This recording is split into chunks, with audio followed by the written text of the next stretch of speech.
Effortless physics. My name is Monika Agrawal और हम कर रहे हैं नीट क्रैश कोर्स 2021। तो आज हम करने जा रहे हैं एक नया chapter that is atomic and nuclear physics. ठीक है, तो चलिए जल्दी शुरू करते हैं। ये जो बेसिक चीजें आपको ऑलरेडी पता होगी, ये आप लोगों ने केमिस्ट्री में भी पढ़ी होगी या आपने फिजिक्स में भी पढ़ी होगी, तो कुछ बेसिक डिस्कशन है यहाँ पे, पहले वो अपन कर लेते हैं। उसके बाद हाँ, इन सेक्शन में से कुछ क्वेश्चंस बन सकते हैं, तो हमको कोई चांस नहीं लेना है, हो सकता है इधर से आ जाए। तो इसके लिए ये पूरा वीडियो आप एक ही बार में देखेंगे, जैसा मैं हमेशा बोलती हूँ।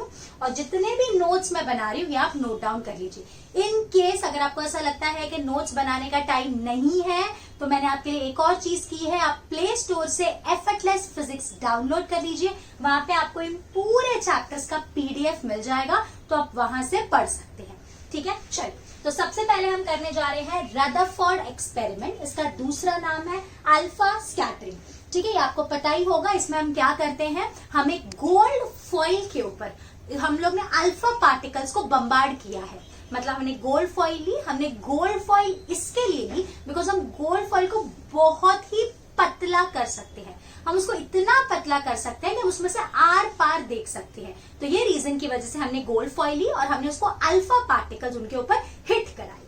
ठीक है, तो उनके दो, ये रदरफोर्ड जो है उनके ही दो स्टूडेंट्स थे, गीगर एंड मार्सडेन। उन्होंने ये ऑब्जर्वेशन किया। ठीक है, तो क्या ऑब्जर्वेशन है बेटा, देखते हैं।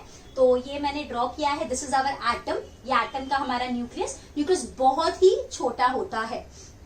न्यूक्लियस का साइज क्या है, एटम का साइज क्या है, वो भी हम करने वाले हैं। तो फिलहाल ये हमारा है एक एटम, ये हमारा है एक न्यूक्लियस। तो हमने इसके ऊपर ऐसे अल्फा पार्टिकल स्कैटर किए। तो आप देख सकते हो मैंने कुछ अजीब सा डायग्राम ड्रॉ किया। पहले हम ये समझते हैं। जैसे ये वाला जो अल्फा पार्टिकल है, ये ऐसे जा रहा है जा रहा है जा रहा है, ये ऑब्जर्वेशन है बेटा। ऐसे जा रहा है जा रहा है जा रहा है, गया यहाँ तक, कुछ डिस्टेंस तक, और फिर वापस आ गया। ये हमने देखा। ये वाला अल्फा पार्टिकल ऐसे डिफ्लेक्शन हुआ, मतलब ऐसे जाना था ना, सो दिस इज द डिफ्लेक्शन। इस अल्फा पार्टिकल में ये डिफ्लेक्शन हुआ, इस अल्फा पार्टिकल में ये डिफ्लेक्शन हुआ। और जैसे हम दूर जाते हैं, यहाँ कोई अल्फा पार्टिकल होगा तो उसमें डिफ्लेक्शन और कम होगा, और जो बहुत ज्यादा दूर होंगे वो तो सीधे ही निकल जाते हैं। तो ये ऑब्जर्वेशन देखा गया। Sorry, most of the alpha particle pass undeflected. मतलब ऐसा बोला गया कि बहुत सारे अल्फा पार्टिकल्स में कुछ डिफ्लेक्शन ही नहीं देखा गया, वो जैसे आए वैसे के वैसे सीधे निकल गए। First thing, some of them are deflected by small angle. कुछ अल्फा पार्टिकल्स में डिफ्लेक्शन देखा गया, लेकिन वो डिफ्लेक्शन बहुत ही छोटा था। ओके, उसके बाद 1 in 1000 are deflected by more than 90 degree. ये जो है ना, ये अलग अलग बुक्स में आपको अलग अलग दिखाई देगा। This is not an exact number. किसी बुक में लिखा है 1 in 5000, किसी बुक में लिखा है 1 in 8000। तो पता नहीं, अलग अलग बुक में इसका कुछ खास यूज नहीं है। मतलब ये बोलना चाहते हैं कि बहुत कम अल्फा पार्टिकल में 90 डिग्री से ज्यादा डिफ्लेक्शन देखा गया। जैसे यहाँ पे इसमें 90 से कम है, इसमें 90 से ज्यादा है, इसमें 90 से ज्यादा है, इसमें 180 का डिफ्लेक्शन है। ऐसे सीधा जा रहा था और वापस ऐसे ही आ गया, तो 180 डिग्री का इसमें डिफ्लेक्शन देखा गया। ठीक है, सो दिस इज द ऑब्जर्वेशन। ठीक है, अब बेटा तो इसी के बेसिस पे, यानी ये पहले एक्सपेरिमेंट हुआ, उसके बाद ही ऐसा बताया कि जो हमारा एटम है वो मोस्टली खाली है। इसके लिए जो अल्फा पार्टिकल्स है वो अनडिफ्लेक्टेड पास हो गए और बहुत कम वापस आए अल्फा पार्टिकल। वो क्यों वापस आए? बिकॉज वहां पे सामने अल्फा पार्टिकल कैसा होता है बेटा, पॉजिटिव चार्ज। तो पॉजिटिव चार्ज को रिपेल करने की ताकत किसमें है? ऑब्वियसली किसी पॉजिटिव चार्ज में। मतलब यहाँ पे कहीं पे एक पॉजिटिव चार्ज, कैसा बोल सकते हैं, कंबाइंड रखा होगा, जिसकी वजह से ये अल्फा पार्टिकल वापस आया। उसी को हम न्यूक्लियस बोलते हैं। न्यूक्लियस के अंदर क्या होते हैं बेटा, तेरे प्रोटॉन्स होते हैं और न्यूट्रॉन्स होते हैं। ये प्रोटॉन्स कैसे होते हैं? Positive charge. तो जब ये अल्फा पार्टिकल ऐसे सीधा जा रहा है, तो आगे जा रहा है जा रहा है जा रहा है जा रहा है जा रहा है जा रहा है जा रहा है। अब क्या हुआ, जैसे ही डिस्टेंस कम होते जा रही है, ये इसको रिपल्शन, देखो ध्यान से समझो, यहां से हमने अल्फा पार्टिकल ऐसे हिट करा और ये अपना न्यूक्लियस है बेटा। तो पहले इसके पास बहुत हाई काइनेटिक एनर्जी, ये लोग दोनों के बीच में डिस्टेंस बहुत ज्यादा है, तो रिपल्शन का फोर्स कम है। जैसे ये आगे आते जा रहे आते जा रहे आते जा रहे, तो इसकी वेलोसिटी इस तरफ है, लेकिन इस पे फोर्स इस तरफ लग रहा है, रिपल्शन का फोर्स। तो क्या होता जाएगा, इसकी स्पीड कम होगी कम होगी कम होगी। पहले तो एकदम जुप, एकदम फास्ट आएगा, फास्ट और धीरे धीरे धीरे धीरे धीरे और कम होता है, इतना डिस्टेंस तक आया। उसके बाद ये आगे जा नहीं सकता बिकॉज ये दोनों एक दूसरे को रिपेल करे और फिर वापस चला जाता है, तो ये वो वाला अल्फा पार्टिकल है। तो ये जो डिस्टेंस है, एंड इस डिस्टेंस के आगे नहीं जा सकता ना, this is the least distance between the alpha particle and the nucleus, so this is called as R naught. ठीक है, इसको बोलते हैं डिस्टेंस ऑफ क्लोजेस्ट अप्रोच, यानी इससे ज्यादा नजदीक हमारा अल्फा पार्टिकल नहीं जा सकता न्यूक्लियस के। ठीक है, चलिए वापस आते हैं। A few return back by 180 degree, कुछ गए और 180 डिग्री से वापस आए, वो मैंने आपको एक्सप्लेन कर दिया। उसके बाद next is number of scattered particle, मतलब थीटा एंगल पे आपको कितने अल्फा पार्टिकल्स दिखेंगे, 10 डिग्री पे, 20 डिग्री पे, 30 डिग्री पे कितने अल्फा पार्टिकल्स होंगे, उसके लिए यहाँ पे एक रिलेशन है, and this is purely on the basis of observation. n is inversely proportional to the fourth power of sin theta by 2, मतलब जैसे जैसे आपका एंगल बढ़ते जाएगा आपका n कम होते जाएगा। छोटे एंगल्स के लिए आपको बहुत ज्यादा अल्फा पार्टिकल्स मिलेंगे, जैसे जैसे एंगल बढ़ते जा रहा है the number of scattered particles decreases. ठीक है, सो this is a important relation और बहुत ज्यादा टफ भी नहीं है, इजी सा रिलेशन है। Next, if T is the thickness of foil, foil लिख दिया मैंने गलती से, तो बेटा जो गोल्ड फॉइल है उसकी थिकनेस T है, तो एक की थिकनेस T1 है, दूसरे की थिकनेस T2 है। दोनों पे हम पूछ रहे थीटा एंगल पे कितने नंबर ऑफ स्कैटर्स पार्टिकल मिलेंगे, तो इसमें N1 और एक में N2, समझ में आया। T1 एक फॉइल ली जिसकी थिकनेस T1 है, दूसरी फॉइल ली जिसकी थिकनेस T2 है। इसमें भी दोनों में थीटा एंगल से 10 डिग्री पे यहाँ कितने पार्टिकल्स मिलेंगे अल्फा पार्टिकल्स, और यहाँ 10 डिग्री में कितने मिलेंगे, तो इसको नाम दे दिया T1 में N1 पार्टिकल्स मिल रहे हैं और T2 में N2 पार्टिकल्स मिल रहे हैं। तो क्या देखा गया that N by T is a constant, मतलब N1 by T1 की जो वैल्यू है वो कांस्टेंट आएगी। तो बेसिकली मैं ऐसा बोलना चाहती हूँ बेटा कि अगर थिकनेस बढ़ेगी तो number of scattered particle will also increase, but उन दोनों का जो रेशियो होगा वो कांस्टेंट रहेगा। ठीक है, ओके। नेक्स्ट बेटा, डिस्टेंस ऑफ क्लोजेस्ट अप्रोच, ये उसका फॉर्मूला है। यहाँ पे जब ये बहुत दूर था अल्फा पार्टिकल, तब इन दोनों के बीच में कोई भी इंटरैक्टिंग पोटेंशियल एनर्जी नहीं थी, उसके पास सिर्फ और सिर्फ काइनेटिक एनर्जी थी। जैसे जैसे जैसे नजदीक जाते जा रहा है काइनेटिक एनर्जी कम होते जा रही है और पोटेंशियल एनर्जी बढ़ते जा रही है। एट दिस पोजीशन इसकी वेलोसिटी 0 हो गई, इसी के बाद तो ये रिटर्न बैक आएगा, तो यहाँ इसकी वेलोसिटी 0 मींस इसकी सारी की सारी काइनेटिक एनर्जी पोटेंशियल एनर्जी में कन्वर्ट हो गई है। तो उसी चीज का मैंने यूज किया है। जब ये इनफाइनाइट डिस्टेंस पे है तब इसके पास पूरी की पूरी काइनेटिक एनर्जी है, and distance of closest approach पूरी की पूरी काइनेटिक एनर्जी पोटेंशियल एनर्जी में कन्वर्ट हो गई। तो पोटेंशियल एनर्जी का फॉर्मूला बेटा 1/4 pi epsilon not Q1 Q2 by R not. Q1 मतलब इसके पास न्यूक्लियस के पास Z प्रोटॉन्स होते हैं, ये तो आपको पता ही होगा, और हर एक प्रोटॉन के पास E चार्ज होता है, तो ये वो ZE आ गया। अल्फा पार्टिकल के पास 2 प्रोटॉन्स होते हैं, इसलिए 2E लिखा है। तो यहां से ये हमको R नॉट का फॉर्मूला मिला। ये बच्चों को याद रह जाए तो अच्छा है, या तो ये याद रह जाए, तो भी दोनों में से जो भी आपको याद रह जाए कुछ भी चलेगा। उसके बाद next is impact parameter. Impact parameter बेटा ये आपको दिख रहा है, ऐसे समझो ये अपना सेंटर हो गया, या एक्सिस बोल देते हैं ना अपन, ये वैसा है। अब ये कोई भी एक अल्फा पार्टिकल है, तो इसके सेंटर से जो इसकी डिस्टेंस है ना, इसको अपन इम्पैक्ट पैरामीटर बोलते हैं। इसको भी आप इम्पैक्ट पैरामीटर बोल सकते हो, ये सब इम्पैक्ट पैरामीटर है। So impact parameter is directly proportional to cot theta by 2। इसके लिए इतना याद रह जाए बहुत है। हाँ, मैंने इस बी का ये बड़ा सा फॉर्मूला लिखा है, ये ज्यादा यूज में नहीं आता है, तो आपको ये याद करने की जरूरत नहीं है, मैंने सिर्फ लिख दिया है। डोंट रिमेम्बर दिस, आप ये वाला फॉर्मूला याद करेंगे। तो इस सेक्शन में से जो आपको याद करना है वो है ये वाला formula, n is inversely proportional to the 4th power of sine theta by 2। दूसरा, इसका भी इतना ज्यादा इंपॉर्टेंस नहीं है, ये खाली आपको एक बार रीड कर लेना है कि ठीक है, ये इसके चांसेस कम है आने के। ये आ सकता है डिस्टेंस ऑफ क्लोजेस्ट अप्रोच का फॉर्मूला, तो ये या ये दोनों में से कोई भी एक, या तो फिर ये या तो फिर ये। और ये last impact parameter B is directly proportional to cot theta by 2। ठीक है। बाकी सारी बेसिक चीजें हैं, उसका कुछ खास यूज नहीं है। ये जो चीज मैंने स्टार मार्क की है इसको आपको अच्छे से याद करना है, ठीक है। चलिए ये कॉपी करिए, फिर आगे बढ़ते हैं। Now next is Bohr's postulate. ये जो बोर्स के पोस्टुलेट है ये सिर्फ हाइड्रोजन या हाइड्रोजन लाइक एटम्स के लिए ही वैलिड है, ठीक है। यहाँ हम 3 पोस्टुलेट पढ़ने वाले हैं। सबसे पहला postulate that is the first postulate कि जो इलेक्ट्रॉन है ये सर्कल में घूमते हैं, राइट, अराउंड द न्यूक्लियस। तो इनको घूमने के लिए ऑब्वियसली कोई भी चीज अगर गोल घूमती है तो उसके पास सेंट्रीपीटल फोर्स होना जरूरी है। So that centripetal force is provided by the electrostatic force between the two, because ये न्यूक्लियस इसके पास भी चार्ज है Z/E और ये जो इलेक्ट्रॉन है इसके पास भी चार्ज है। इन दोनों के बीच में इलेक्ट्रोस्टैटिक फोर्स है, वही फोर्स इन दोनों के बीच में सेंट्रीपीटल फोर्स प्रोवाइड कर रहा है। मतलब आप ऐसा बोल सकते हो इलेक्ट्रॉन को सेंट्रीपीटल फोर्स प्रोवाइड कर रहा है। तो ये मैंने लिखा है सेंट्रीपीटल फोर्स का formula mv²/r, where v is the velocity of the electron and r is the radius in which the electron is revolving. This is equals to the electrostatic force, that is k q1 q2 by r square.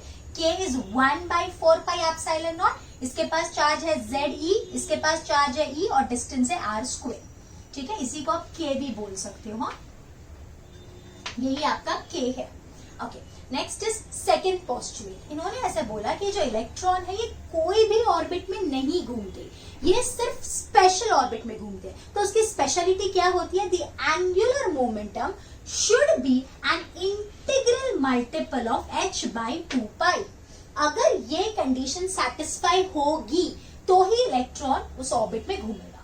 तो electron कोई भी orbit में नहीं घूमते, they move in a special orbit for which the angular momentum has to be an integral multiple of h/2π, या तो आप बोल सकते हो L is nh/2π।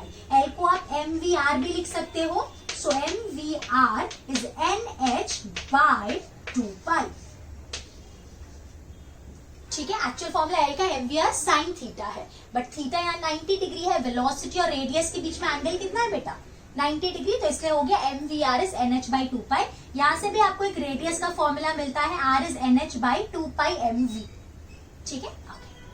Next is third postulate. जब भी एक इलेक्ट्रॉन किसी भी हायर ऑर्बिट से लोअर ऑर्बिट पे गिरता है तो इन दोनों के बीच में ऑब्वियसली एनर्जी का डिफरेंस होता है। तो जो एनर्जी का डिफरेंस होता है, जैसे इसकी एनर्जी 10 है, इसकी 4 है, तो ये एनर्जी का डिफरेंस है, तो उतनी एनर्जी को बाहर रिलीज कर देता है। सिर्फ ये मैंने एग्जाम्पल आपको दिया है। जैसे ये 10 ये 4, तो दोनों का डिफरेंस कितना है? 6।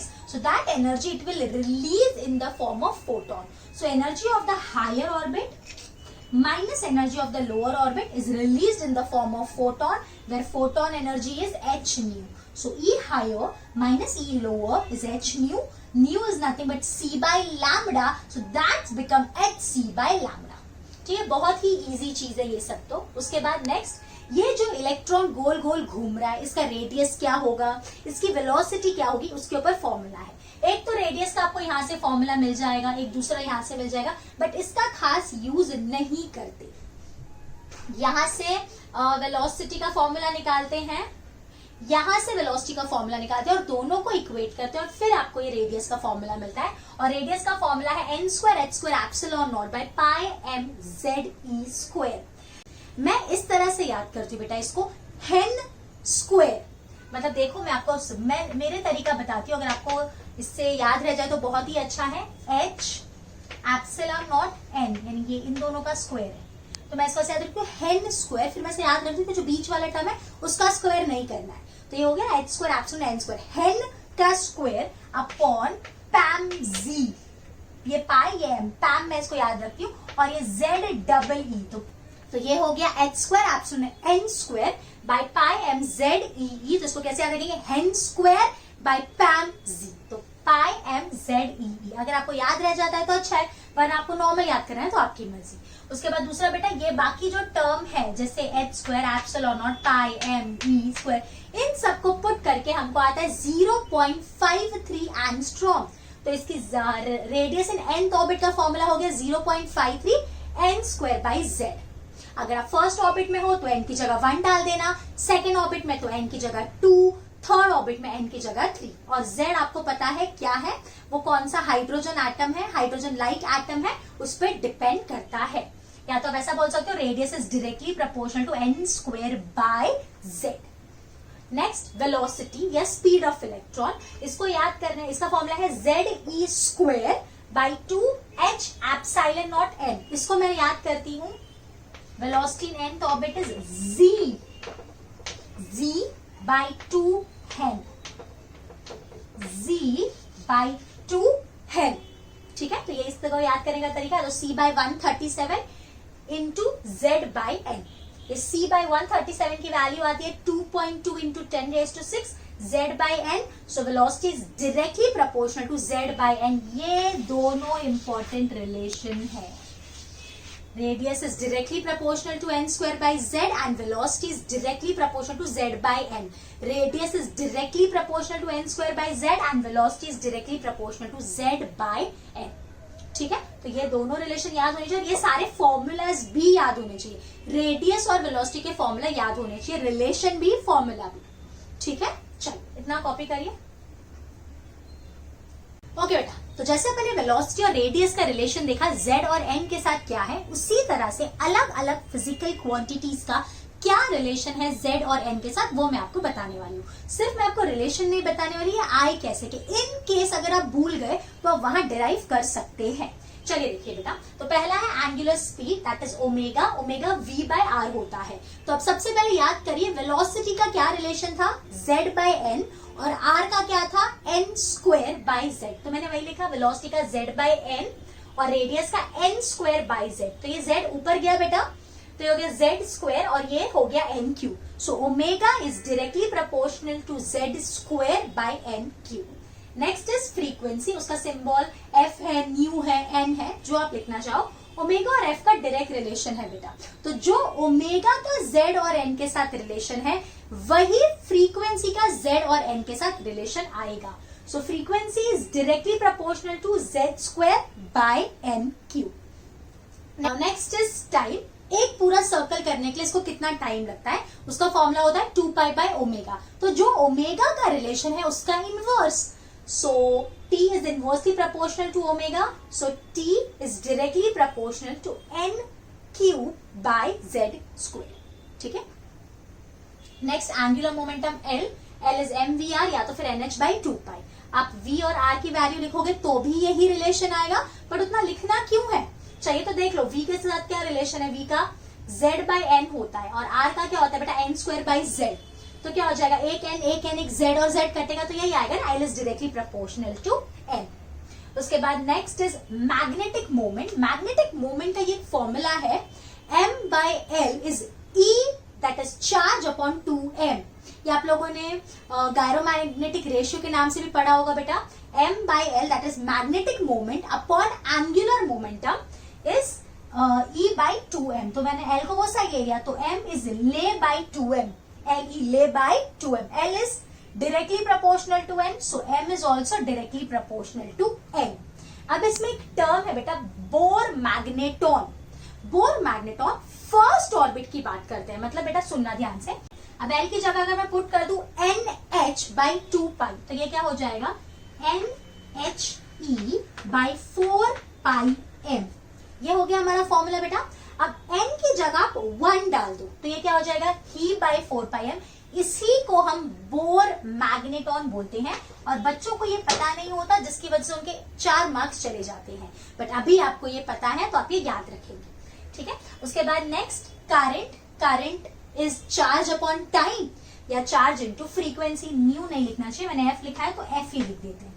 तो जो f का रिलेशन है वही I का रिलेशन आएगा। f का क्या रिलेशन है, z square by n cube, तो करंट का भी वही रिलेशन आया, current is directly proportional to z square by n cube. Now next is magnetic field B। B का आपको पता है ना बेटा, अगर एक चार्ज ऐसे गोल गोल घूमता है तो basically charge is equivalent to current only. Charge अगर मूव करता है तो करंट होती है, और कभी भी करंट अगर गोल गोल घूमता है इन सर्कुलर रिंग तो वो क्या प्रोड्यूस करता है, मैग्नेटिक फील्ड। तो इसके लिए यहाँ मैग्नेटिक फील्ड आ रही है। देखो सब चीज रिलेटेड है। एक चार्ज गोल गोल घूम रहा है तो उसके पास रेडियस है, उसके पास वेलोसिटी है, वो सर्कल में घूम रहा है तो उसके पास एंगुलर स्पीड है। एक सर्कल करने को कितना टाइम लगता है, तो टाइम पीरियड एक सेकेंड में कितने सर्कुलर मोशन किए, दैट इज फ्रीक्वेंसी। उसके बाद उसके पास एंगुलर मोमेंटम होगा, उसके बाद मैग्नेटिक मोमेंट होगा। क्यों मैग्नेटिक मोमेंट आ रहा है बेटा, बिकॉज यहाँ पे चार्ज मूव हो रहा है, तो वो एक करंट कैरिंग कंडक्टर की तरह बिहेव कर रहा है, और एक करंट कैरिंग कंडक्टर के पास मैग्नेटिक मोमेंट भी होता है और मैग्नेटिक फील्ड भी होती है, तो सारी चीजें रिलेटेड है। तो इसका बी का formula mu not I by 2πr, आई और आर का सब्सटीट्यूशन करना है। आई का रिलेशन है z² बाई एन क्यूब, और आर का रिलेशन है बेटा तेरा n² z, तो ये ऊपर आ जाएगा, तो ये हो जाएगा b is directly proportional to z³ by n5। तो ये सारे रिलेशंस आपको याद रखने हैं। अगर आप देखोगे तो बेटा ओमेगा, फ्रीक्वेंसी और करंट तीनों का रिलेशन सेम है, z² बाई n3। टाइम का रिलेशन उल्टा है, और L और M का तो बहुत ही इजी रिलेशन है, डायरेक्टली प्रोपोर्शनल टू n, ये ही है out of the box, B is directly proportional to z³ by n5। सारे रिलेशंस आप कॉपी कर लीजिए, 1 2 3 4 5 6 7, और दो मैं आपको ऑलरेडी करा चुकी हूँ, वेलोसिटी और रेडियस का। ठीक है, चल कॉपी करिए। ठीक है, चलिए आगे बढ़ते हैं। अभी हम बात करने वाले हैं एनर्जी। तो इन energy will talk about potential energy, kinetic energy and total energy. मतलब ये जो इलेक्ट्रॉन्स हैं ये गोल गोल घूम रहे हैं, तो इनके पास कितनी पोटेंशियल एनर्जी होगी, इनके पास कितनी काइनेटिक एनर्जी होगी, उसके बारे में बात कर रहे हैं। तो सबसे पहले हम बात कर रहे हैं पोटेंशियल एनर्जी। इसका सिंबल हम यू ले रहे हैं, this is equal to -k ZEE, that is ZE² by radius, यानी कौन से ऑर्बिट में वो घूम रहा है, वेयर k इज 1/4πε0। तो अगर मैं k की वैल्यू और रेडियस की वैल्यू पुट करती हूँ तो हमको पोटेंशियल एनर्जी का फॉर्मूला मिलता है -me⁴/4 4ε² z² by n², that is potential energy is directly proportional to z² by n²। तो ये एक और रिलेशन हमको मिल गया। अभी तक हम 9 रिलेशंस देख चुके हैं, ये 10वां रिलेशन अभी हम देख रहे हैं। Next is kinetic energy. Obviously electrons गोल गोल घूम रहे हैं, तो इनके पास कुछ वेलोसिटी है, तो ऑब्वियस सी बात है इनके पास कुछ ना कुछ काइनेटिक एनर्जी है। उसका फॉर्मूला है kZe² बाई 2Rn। अगर आप ध्यान से देखेंगे तो पोटेंशियल एनर्जी का फॉर्मूला अगर मैं नेगेटिव कंसिडर नहीं करूं तो kZe² बाई Rn, अगर इसी को मैं 2 से डिवाइड कर दूं, मतलब अगर मैं पोटेंशियल एनर्जी के मैग्नीट्यूड को 2 से डिवाइड कर दूं तो क्या मुझे काइनेटिक एनर्जी मिल जाएगी? बिल्कुल। तो क्या हम ऐसा लिख सकते हैं, kinetic energy is mode of potential energy by 2। ठीक है, तो ये फॉर्मूला हो गया। अगर हम k और Rn की वैल्यू पुट कर देते हैं me4/8ε² बाई n²। अब हम दोनों को ऐड करेंगे तो हमको टोटल एनर्जी मिलेगी। तो टोटल एनर्जी का फॉर्मूला हो जाता है बेटा, अगर मैं इसके टर्म्स में लिखूं तो ये हो गया -kZe² बाई 2Rn। तो this is the total energy. आप ऐड करके देख लेना, काइनेटिक और पोटेंशियल एनर्जी को अपने को वही मिलेगा, -kZe² बाई 2Rn। तो आप देखोगे तो काइनेटिक एनर्जी और टोटल एनर्जी का मैग्नीट्यूड सेम है। काइनेटिक एनर्जी और टोटल एनर्जी का मैग्नीट्यूड ये 2 है। काइनेटिक एनर्जी और टोटल एनर्जी का मैग्नीट्यूड बिल्कुल सेम है, लेकिन ये नेगेटिव होता है। या आप ऐसा लिख सकते हो, total energy is half of potential energy. ये भी आप रिलेशन लिख सकते हो। मैं आगे सारे रिलेशन आपको बता भी दूंगी वापस एक बार। या तो अगर अपन रेडियस और k की वैल्यू पुट करते हैं तो -me4 by 8ε² z² by n²। अब हमने क्या किया बेटा, इसको ch से मल्टीप्लाई और डिवाइड किया है ऊपर नीचे। ये क्यों किया मिस? बेटा ये इसके लिए किया because this is a constant and इसकी वैल्यू r के बराबर हो जाती है। तो आपको मिलता है total energy is -RCH z² by n², और काइनेटिक एनर्जी भी बिल्कुल इतनी ही होगी, खाली पोटेंशियल एनर्जी को आप 2 से मल्टीप्लाई कर दोगे। ठीक है, उसके बाद टोटल अगर ये वैल्यूज पुट करूं तो आता है -13.6 z² by n² and this is an electron volt.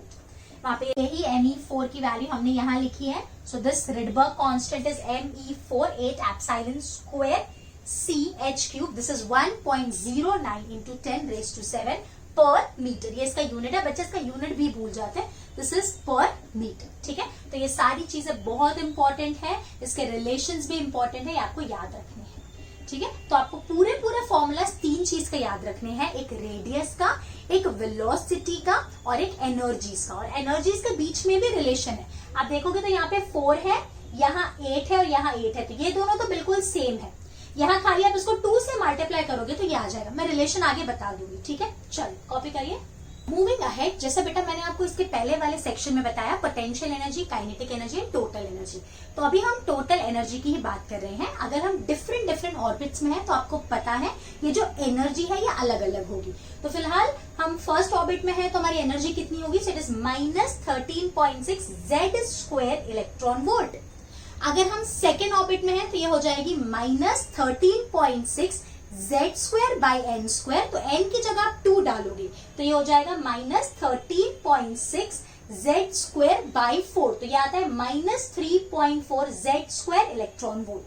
उसके बाद अगर आप थर्ड ऑर्बिट में हो तो ये हो जाएगा -13.6 Z² इलेक्ट्रॉन वोल्ट बाय 9, तो उसकी वैल्यू आती है -1.5 Z² इलेक्ट्रॉन वोल्ट। उसके बाद -0.85 Z² इलेक्ट्रॉन वोल्ट। उसके बाद fifth orbit -0.54 Z² electron volt. समझ में आ गया? So these are the energy in the specific orbit.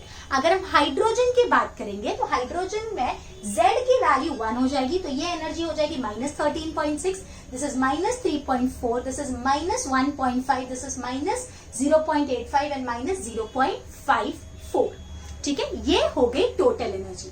अगर आपको किसी ने काइनेटिक एनर्जी पूछ लिया तो ये माइनस हटा देना, तो वो आपकी काइनेटिक एनर्जी बन जाएगी। और किसी ने आपको पोटेंशियल एनर्जी पूछ ली तो सिर्फ 2 से मल्टीप्लाई कर देना। तो अगर फर्स्ट ऑर्बिट में आपको पोटेंशियल एनर्जी पूछी तो -13.6 Z² इलेक्ट्रॉन वोल्ट इंटू 2, इस तरह से आपको करना होता है।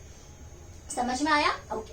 उसके बाद बेटा इन दोनों का मैंने आपको ऑलरेडी बताया है थर्ड पोस्टुलेट कि किसी भी हायर ऑर्बिट से अगर इलेक्ट्रॉन गिरता है तो वो एनर्जी रिलीज करता है इन द फॉर्म ऑफ फोटोन। तो इन दोनों का डिफरेंस कंसिडर किया मैंने, -13.4 माइनस -13.6, तो हमको मिला 10.2, तो इतनी एनर्जी रिलीज होगी। अगर मैं फर्स्ट और थर्ड ऑर्बिट की बात करूं तो इन दोनों का डिफरेंस लेंगे, so the energy release is +12.1 Z² electron volt. इन दोनों का डिफरेंस लेंगे तो ये एनर्जी रिलीज होगी। तो किसी भी 2 ऑर्बिट का आप डिफरेंस निकालोगे तो उतनी एनर्जी रिलीज होती है इन द फॉर्म ऑफ फोटोन, ठीक है। अब बेटा ये जो ऑर्बिट है इनके नाम है, ये फर्स्ट ऑर्बिट, ये सेकेंड ऑर्बिट, ये थर्ड ऑर्बिट, ये फोर्थ ऑर्बिट, ये fifth orbit.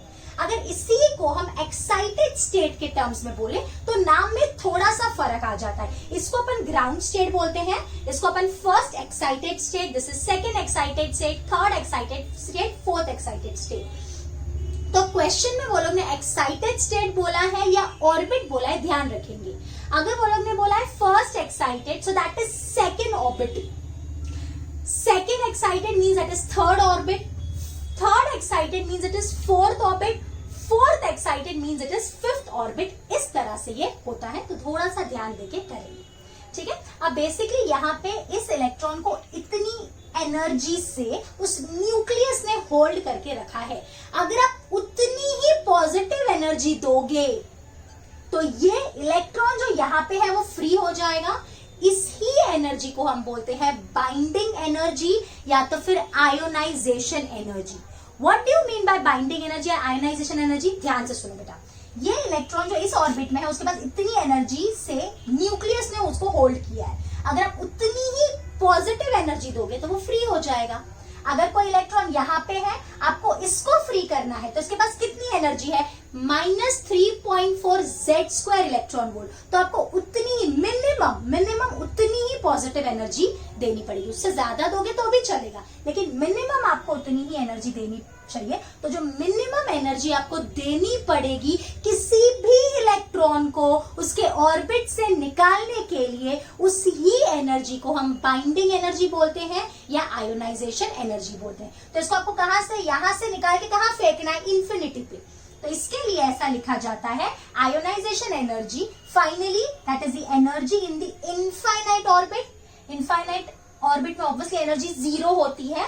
Minus energy in that given orbit. तो दोनों को सब्ट्रैक्ट करोगे, जैसे सपोज ये वाला ऑर्बिट ले लेते तो 0 माइनस माइनस 3.4 z² eV, तो माइनस माइनस प्लस हो जाएगा, तो वही लिखा है। So positive 13.6 z² by n² eV, जो भी ऑर्बिट है वो पुट कर देने का, z की वैल्यू सब्स्टिट्यूट कर देने का। अगर आपको पोटेंशियल पूछा तो potential is nothing, it is energy upon charge. तो E ionisation that is ionisation energy divided by charge. तो आप चार्ज से डिवाइड कर दोगे तो बेसिकली ऐसा बोल सकती हूं मैं 13.6 z² by n² volt. E और E ऊपर नीचे से कट गया तो ये वोल्टेज आ गया। ठीक है, उसके बाद एक्साइटेशन एनर्जी। एक्साइटेशन एनर्जी मतलब बेटा आपको सिर्फ इसको फर्स्ट ऑर्बिट से थर्ड ऑर्बिट में भेजना है, तो आपको कितनी एनर्जी देनी पड़ेगी? ऑब्वियसली जितना दोनों का डिफरेंस होगा उतनी एनर्जी दोगे तभी तो ये ऊपर जाएगा।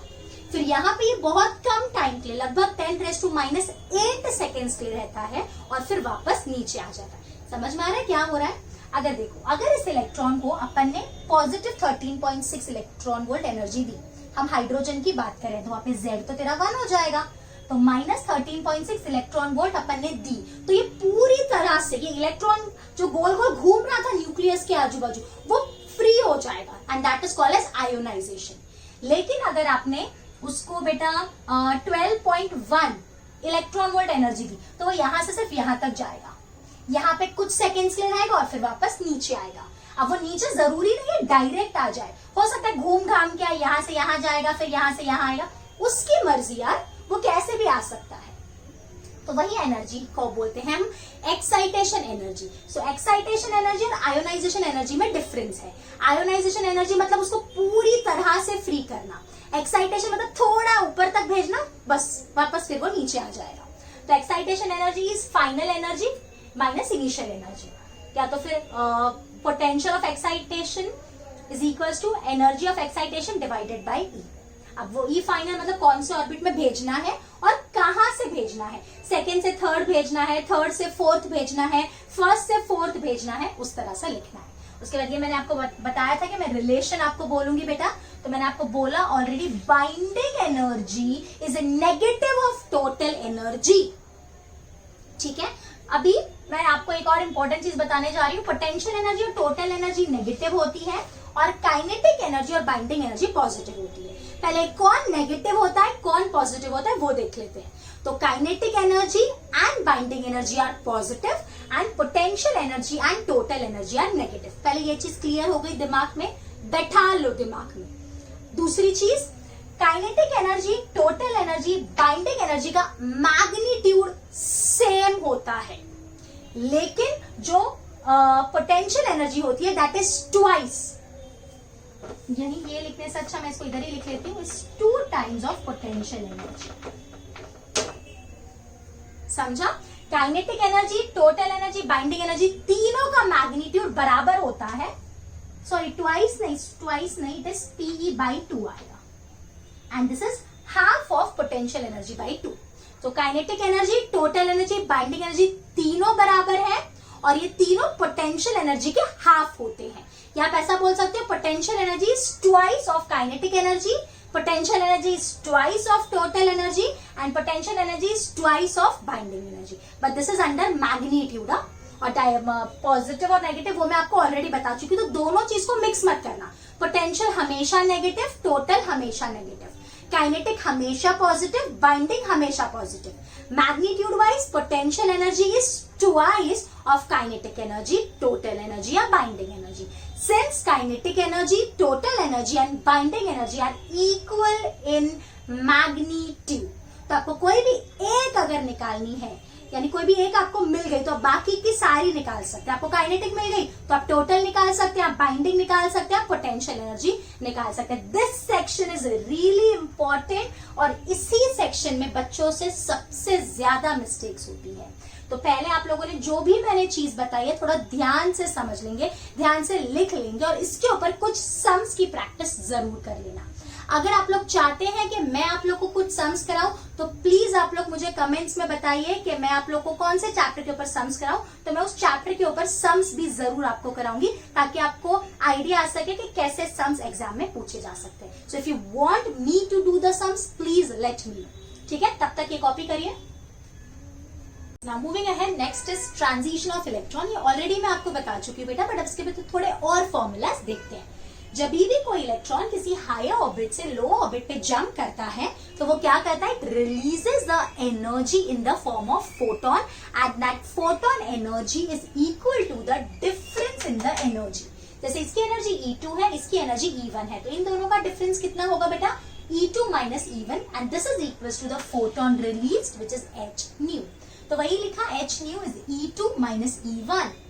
तो बेटा h nu as it is लिखा, आपको पता है E2 क्या होगा, E2 will be minus 13.6 Z square by N2 square minus मैं एक बार लिख के बता देती हूँ वरना कंफ्यूजन हो जाएगा। 13.6 Z square by N2 square minus 13.6 Z square by N1 square। तो ये माइनस माइनस प्लस हो गया और माइनस 13.6 Z square हमने बाहर निकाला, माइनस नहीं निकाला है, तो 13.6 Z square हमने बाहर निकाल लिया। This is in electron volt. आप इलेक्ट्रॉन वोल्ट में ही पुट करना, बिकॉज आपको पता है ये एनर्जी इलेक्ट्रॉन वोल्ट में है। फिर ये हो गया 1/n1 square minus 1/n2 square. अब ये h को आप नीचे ले लो तो फ्रीक्वेंसी का फॉर्मूला हो जाएगा 13.6 Z square by h 1/n1 square minus 1/n2 square. आपको पता है फ्रीक्वेंसी को अपन c बाई लैम्बडा लिख सकते हैं, तो ये c को ये साइड ले लिया, ये हो गया 13.6 Z square by ch bracket open 1/n1 square minus 1/n2 square. अब 13.6 की जगह इलेक्ट्रॉन वोल्ट, 13.6 सब इलेक्ट्रॉन वोल्ट में है, इसकी जगह हम RCH लिख सकते हैं। ये 13.6 इलेक्ट्रॉन वोल्ट है तो उसकी जगह मैंने RCH लिखा, CH कट गया, तो one by lambda is R Z square 1/n1 square minus 1/n2 square. मतलब अगर कोई हायर ऑर्बिट से लोअर ऑर्बिट पे जब गिरता है तो वो ऑब्वियसली कुछ एनर्जी रिलीज करता है, उसकी फ्रीक्वेंसी क्या होगी, उसका फॉर्मूला ये रहा, उसकी वेवलेंथ क्या होगी। मोर ओवर आपको वेवलेंथ ही पूछा जाता है, सो this is a really important formula. एक मिनट, ये CH मिल गया, अब ठीक है। लाइमन सीरीज बेटा क्या होता है, हम यहाँ पे हाइड्रोजन एटम की बात कर रहे हैं, तो किसी भी हायर ऑर्बिट से अगर इलेक्ट्रॉन फर्स्ट ऑर्बिट पे गिरता है तो उसको हम लाइमन सीरीज बोलेंगे। सो 1/λL is R 1/1 square minus 1/n square. Basically यहाँ से जो रेडिएशंस निकलते हैं वो अल्ट्रा वायलेट रीजन में लाई करते हैं। मैं यहाँ लिख देती हूँ, they lies under ultraviolet region. Okay बेटा, उसके बाद नेक्स्ट, अगर किसी भी ऑर्बिट से हायर ऑर्बिट से इलेक्ट्रॉन अगर सेकेंड ऑर्बिट पे गिरता है तो उसको हम बाल्मर सीरीज बोलते हैं। उसका फॉर्मूला है 1/λ B is R 1/2 square minus 1/n square. कोई भी ऑर्बिट, थर्ड फोर्थ फिफ्थ, तो वहां पे 1/n स्क्वायर आ जाएगा। जो भी ऑर्बिट से गिर रहा है ये फिक्स्ड रहते हैं सारे के लिए, ये चेंज होते हैं। यहाँ पे जो रेडिएशंस बाहर निकलते हैं वो विजिबल रीजन में लाई करते हैं और ये ही रेडिएशन सिर्फ हमको दिखाई देते हैं, बाकी कोई भी रेडिएशंस निकलते जरूर है बट हमको दिखते नहीं है। नेक्स्ट, अगर किसी भी हायर ऑर्बिट से इलेक्ट्रॉन थर्ड ऑर्बिट में गिर रहे हैं तो उसको अपन बोलेंगे Paschen series and this lie under infrared reason. उसके बाद किसी भी हायर ऑर्बिट से अगर फोर्थ ऑर्बिट पे गिरेंगे so that comes under Brackett series, again this lies under infrared region. 1/λ B is R 1/4 square minus 1/n square. मैं इसको BR नाम दे देती हूँ बिकॉज B से मैंने बाल्मर को भी डिनोट किया है। उसके बाद P फंड, यहाँ पे इसको मैं PF लिख रही हूँ, 1/PF is R 1/5 square minus 1/n square. आप समझ ही गए होंगे किसी भी हायर ऑर्बिट से अगर फिफ्थ ऑर्बिट पे इलेक्ट्रॉन गिरेगा तो जो रेडिएशंस बाहर निकलेंगे उसको अपन P फंड सीरीज बोलते हैं and again this lie under infrared reason. ठीक है, इतना पूरा क्लियर हो गया। इसके ऊपर काफी क्वेश्चंस आते हैं, इसके ऊपर रेशियो वाले भी बहुत क्वेश्चंस आते हैं। This is really important, the most important section of this chapter. यानी एटम का पार्ट बोलूंगी तो सबसे ज्यादा इसी पे क्वेश्चन आने के चांसेस होते हैं। ठीक है, चलिए कॉपी करिए। ओके बेटा, आगे बढ़ते हैं। नेक्स्ट इज मिनिमम वेवलेंथ या तो फिर सीरीज लिमिट। अब मिनिमम वेवलेंथ का मतलब क्या है वो भी अपन समझते हैं। बेटा देखो, सपोज ये आपको पता है ये अपने ऐसे ऑर्बिट्स होते हैं, है ना। तो इसका 13.6 अगर मैं हाइड्रोजन की बात करूं, electron volt, this is -3.4, -1.5, -0.85 and so on. जितना ज्यादा ऊपर से इलेक्ट्रॉन गिरेगा उतनी ज्यादा एनर्जी बाहर रिलीज होगी। मतलब अगर कोई इलेक्ट्रॉन इनफाइनाइट से गिर रहा है तो उसकी एनर्जी मैक्सिमम होगी, और एनर्जी और वेवलेंथ का रिलेशन इनवर्स है। तो एनर्जी मैक्सिमम होगी तो वेवलेंथ मिनिमम होगी। तो यहां मैं ऐसा बोलना चाहती हूँ, आपको क्वेश्चन पूछा जाएगा कि जैसे लाइमन सीरीज के लिए मिनिमम वेवलेंथ क्या होगी, मतलब एनर्जी मैक्सिमम होनी चाहिए, मतलब जो हमारा इलेक्ट्रॉन है वो इनफाइनाइट से गिरना चाहिए। तो बेसिकली हमारा फॉर्मूला क्या हो जाएगा, lambda minimum, sorry, this is 1 by lambda minimum is r 1 by n square minus 1 by infinity square। जैसे लाइमन बोला तो आप लिखोगे 1 by 1 square minus 1 by infinity square। अगर बाल्मर बोला तो 1 by 2 square minus 1 by infinity square। अगर P fund बोला तो 1 by 5 square minus 1 by infinity square। तो लैम्बडा मिनिमम का फॉर्मूला हो जाता है n square by r। जो भी ऑर्बिट के पूछा, थर्ड, फोर्थ, फिफ्थ, जो भी, वो आपको वहां पुट करना है। अब मैक्सिमम वेवलेंथ की बात करूं बेटा, तो मैक्सिमम वेवलेंथ के एनर्जी मिनिमम होनी चाहिए। जैसे सपोज मैंने आपको लाइमन की बात की, तो लाइमन के लिए मिनिमम एनर्जी कब होगी, जब वो उसके जस्ट ऊपर वाले ऑर्बिट से गिरेगा। इससे कम एनर्जी रिलीज करना पॉसिबल ही नहीं है। सो this is the minimum energy. तो एनर्जी मिनिमम होगी तो वेवलेंथ मैक्सिमम होगी। तो किसी भी ऑर्बिट के लिए आपको अगर मैक्सिमम वेवलेंथ पूछा, जैसे मैं बात करती हूँ बेटा बाल्मर के लिए पूछा, तो बाल्मर के लिए मिनिमम एनर्जी कब होगी, जब इलेक्ट्रॉन जस्ट उसके ऊपर वाले ऑर्बिट से गिरेगा, तब एनर्जी मिनिमम होगी और वेवलेंथ मैक्सिमम होगी। इसके लिए हमारा फॉर्मूला क्या आएगा मैक्सिमम वेवलेंथ के लिए, 1 by lambda max is r 1 by n square minus 1 by n plus 1 square। जैसे बाल्मर बोला तो यहाँ आप 2 डालोगे, यहाँ 3 डाल दोगे। अगर ये पैस्चन बोला तो यहाँ 3 डाल दोगे, यहाँ 4 डाल दोगे। अगर ब्रैकेट बोला तो यहाँ 4 और यहाँ 5, इस तरह से आएगा। या तो लैम्बडा मैक्स का एक कॉम्प्लेक्स सा फॉर्मूला है, ये याद रह जाए तो अच्छा है, वरना मैं सजेस्ट करूंगी ये याद रहे, ये ही समझ लो। ये याद करना थोड़ा सा कंफ्यूजिंग है, but this is again important. Minimum wavelength and maximum wavelength. Minimum wavelength में क्या करना है, आपको जो भी ऑर्बिट के लिए पूछा है, जो n2 होता है उसकी जगह इनफाइनाइट डालना है। मैक्सिमम में क्या करना है, जो n2 होता है उसमें अगर जो n1 है उसमें +1 कर देना है। तो n2 की जगह n1 + 1 है बेसिकली। ठीक है बेटा। Next is number of spectral lines. अब इसका क्या मतलब है, जैसे बेटा अपना इलेक्ट्रॉन ये ऑर्बिट में, this is the 4th orbit, तो अब ये 4th ऑर्बिट से इसको 3rd ऑर्बिट पर, 2nd ऑर्बिट पे आना है। तो जरूरी है कि ये डायरेक्ट आए, नहीं, ये डायरेक्ट भी आ सकता है, या ये 4th से 3rd पे आएगा, फिर 3rd से 2nd पे आएगा, उसकी मर्जी ना। तो यहाँ पे कितने रेडिएशंस, कितने तरह के रेडिएशंस पॉसिबल है, that is called as number of spectral lines. जैसे वो डायरेक्ट 4 से 2nd पे आ सकता था 1, वो 4 से 3rd पे आएगा 2, और 3rd से 2nd पे आएगा 3। तो यहाँ 3 पॉसिबल है। अगर कोई इलेक्ट्रॉन 3rd से 1st पे आना चाहे तो कितनी पॉसिबिलिटी है, या 4th से 1st पे आना चाहे तो कितनी पॉसिबिलिटी है, या 5th से 3rd पे आना चाहे, तो उसके लिए हमारे पास फॉर्मूला है। n2 से अगर वो n1 गिर रहा है, n1 जैसे 4th से 3rd पे, 4th से 2nd पे, 4th से 1st पे, तो फॉर्मूला है बेटा n2 minus n1 plus 1 bracket close, another bracket open, n2 minus n1 by 2। अगर यही चीज अगर आपका बोला है कि बाय डिफॉल्ट वो ग्राउंड स्टेट पे आ रहा है, मतलब फर्स्ट ऑर्बिट में आ रहा है, तो बेटा ये n1 की जगह 1 हो जाएगा, तो -1 + 1 कट हो जाएगा, और यहाँ भी -1 आ जाएगा। तो वही लिखा है n-1 by 2। मतलब जो आपका n2 है उसको हमने n बोल दिया, और जो n1 है उसको हमने 1 बोल दिया, तो ये आएगा। दोनों के एग्जाम्पल समझो। अगर 5th से 3rd पे आ रहा है तो आप ये वाला फॉर्मूला यूज करोगे, 5 - 3 + 1 ब्रैकेट, दूसरे ब्रैकेट में 5 - 3 by 2। अगर 5th से 1st पे आ रहा है तो आप बाय डिफॉल्ट ये वाला फॉर्मूला यूज कर लो। ये याद नहीं करना है तो इसी में सब्स्टिट्यूट कर दो, एक ही बात है। ठीक है। Now next is recoiling of atom. अब क्या होता है, जब इलेक्ट्रॉन ऊपर से नीचे गिरते हैं तो वो एनर्जी रिलीज करते हैं इन द फॉर्म ऑफ फोटोन। तो जब ये फोटोन बाहर रिलीज होता है तो जो एटम है वो रिकॉइल होता है।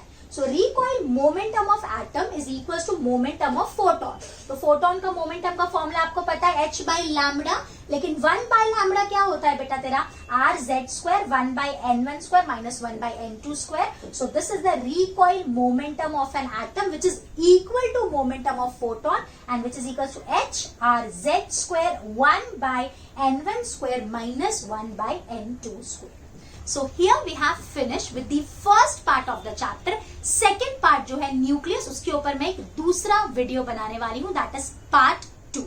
तब तक आप लोग का काम क्या रहेगा, ये जितना भी मैंने आपको सिखाया है इसको रिवाइज करना। अगर आप नोट्स लिख लेंगे तो बहुत अच्छा है, अगर आपको नोट्स नहीं लिखना है, टाइम नहीं है, तो प्ले स्टोर से एफर्टलेस फिजिक्स डाउनलोड करिए। वहां पे आपको जो भी मैंने कराया उसका पीडीएफ मिल जाएगा, वहां से बार बार थॉरली रिवाइज करिए और कुछ क्वेश्चंस, अच्छे क्वेश्चंस 40 क्वेश्चंस अटेम्प्ट करिए and then you are done with the chapter. If you want कि मैं आपको कुछ अच्छे सिलेक्टेड क्वेश्चंस कराऊं तो प्लीज कमेंट्स में बताइए ताकि मैं आपको क्वेश्चंस करा सकूं। ठीक है, अब जल्दी मिलते हैं पार्ट 2 के लिए। Till then bye bye, take care.